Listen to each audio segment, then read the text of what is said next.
Hey guys, good morning to you all. Well, it's just about the morning still. Welcome to No Guts All Glory.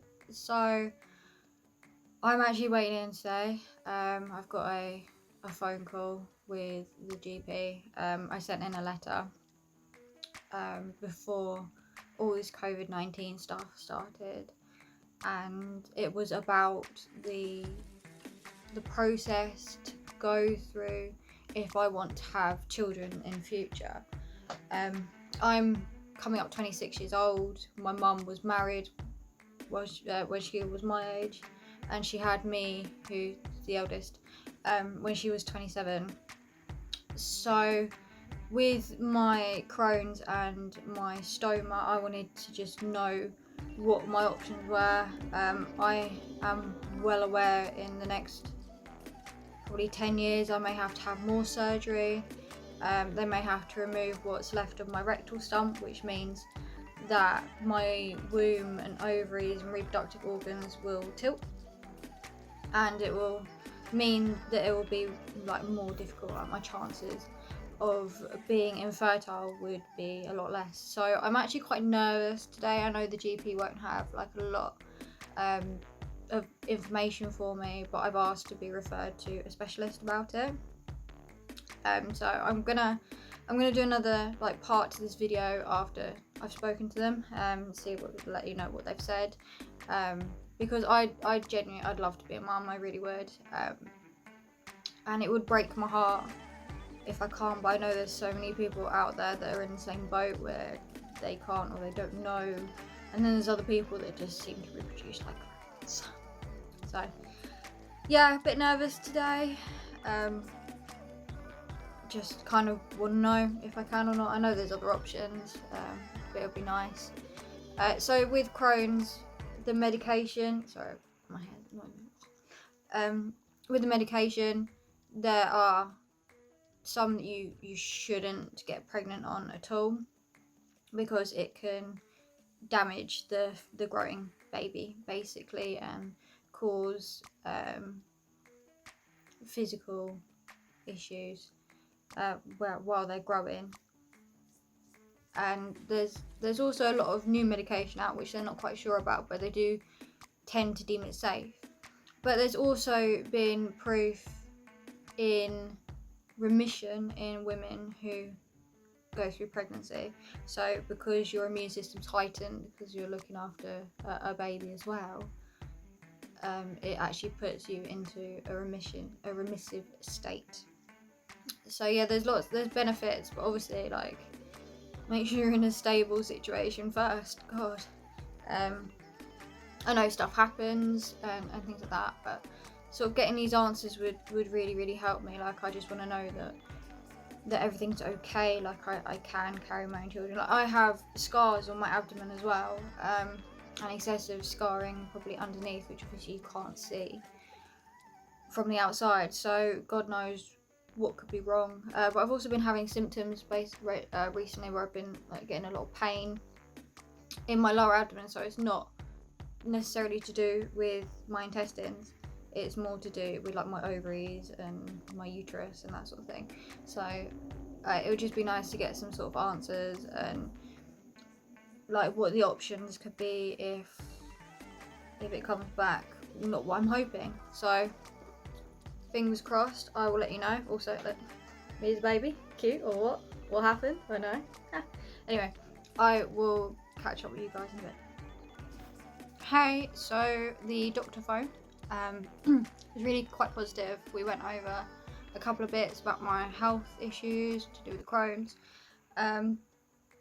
So basically, quickly, my hospital at the moment have run out of things to offer me, which is quite a scary thing to be told. That's not the first time I've been told things as well. I think about 3-4 hospitals have already told me that there's nothing more they can do for me and to just sort of get on with it, which is not good when you have a complex and aggressive form of Crohn's.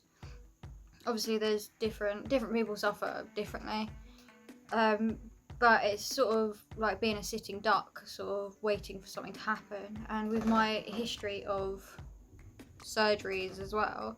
Sorry, this chair's really squeaky. And having to fight for my life, and having big surgeries as well. It's not great. I had a bad day yesterday where I just sort of cried. But I think that's because it's finally got to me sort of sitting inside like it has everyone else. So they want to transfer me up to London, which obviously can't happen at the moment because of the lockdown. But I was researching the hospital and what sort of things they do for people with Crohn's disease up there, and they do this trial called Astric Light.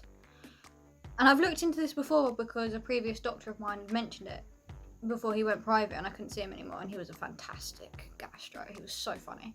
I had the pleasure of working with him as well when I worked in healthcare.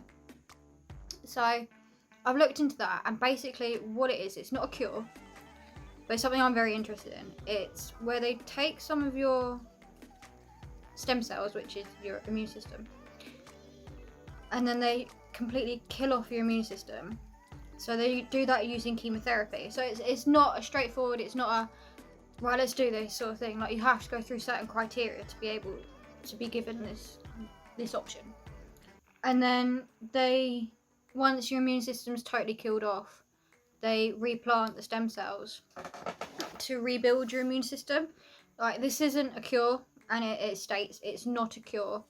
It's to reset your immune system to respond to the medication. So it's sort of like growing a brand new immune system.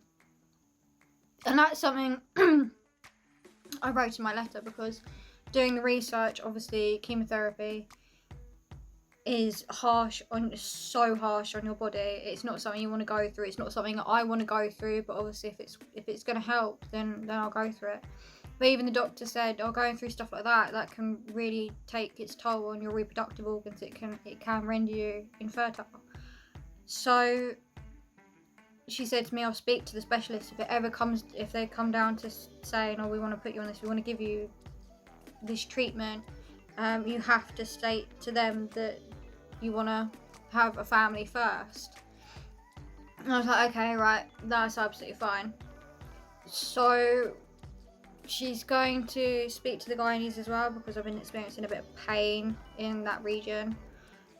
That could be something as little as endometriosis, or the fact that I have to suffer with cysts on my ovaries as well. I've got one at the moment which is 9.5 times 10 times 10 centimetres, which I found out is twice the size of a tennis ball.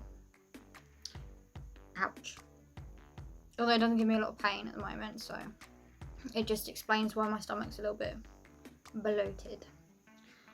So she's also phoned me back and said we have the option of doing a blood test, which is to check the progesterone I think that's how you say it, levels, but it has to be done on a week before I'm due on.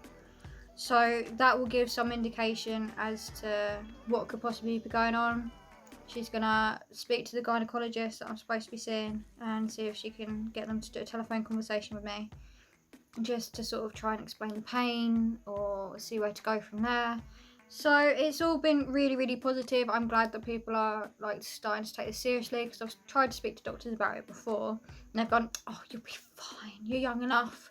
And it's like, well, that's what human beings do. They procreate, they breed, and it's sort of built into us from way back when humans began.